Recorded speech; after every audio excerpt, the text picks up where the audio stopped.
হাটহাজারীতে শ্রী শ্রী মগধেশ্বরী জাগ্রত মায়ের মন্দিরের ভিত্তিপ্রস্তর স্থাপন। চট্টগ্রামের হাটহাজারী উপজেলার এনায়েতপুর এলাকায় শ্রী শ্রী মা মগধেশ্বরী জাগ্রত মন্দিরের ভিত্তিপ্রস্তর স্থাপন ও নির্মাণ কাজ চলছে। দীর্ঘদিনের প্রতীক্ষিত এই নির্মাণ কাজ শুরু হওয়ায় ভক্ত শুভানুধ্যায়ীদের মধ্যে ব্যাপক আনন্দ ও উৎসাহের সৃষ্টি হয়েছে। মন্দির পরিচালনা পরিষদের পক্ষ থেকে জানানো হয়েছে, জাতি, ধর্ম, বর্ণ নির্বিশেষে মায়ের সকল ভক্তবৃন্দকে আর্থিক অনুদান ও সার্বিক সহযোগিতার জন্য বিশেষভাবে অনুরোধ জানানো হচ্ছে। প্রতি সপ্তাহের শনিবার ও মঙ্গলবার মন্দিরে বিশেষ পূজার আয়োজন করা হয়।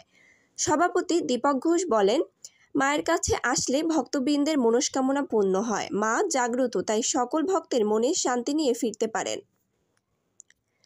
অন্যদিকে সাধারণ সম্পাদক উত্তম দাস জানান, মন্দিরের নির্মাণ কাজ ও উন্নয়নমূলক কর্মকাণ্ড এগিয়ে নিতে সবার সহযোগিতা অপরিহার্য। তিনি আরও বলেন, শ্রী শ্রী মা মগধেশ্বরী জাগ্রত মন্দিরে এলে ভক্তদের মনে প্রশান্তি আসে এবং এক মনোরম শান্তির পরিবেশ অনুভূত হয়। প্রতি বছর মন্দির পরিচালনা পরিষদের উদ্যোগে বিভিন্ন মঠ, মন্দির ও ধর্মীয় তীর্থযাত্রার আয়োজন করা হয় বলে জানিয়েছে সংশ্লিষ্টরা। মন্দির নির্মাণ কাজে সহযোগিতা প্রদানের জন্য 2টি বিকাশ নম্বর প্রকাশ করা হয়েছে।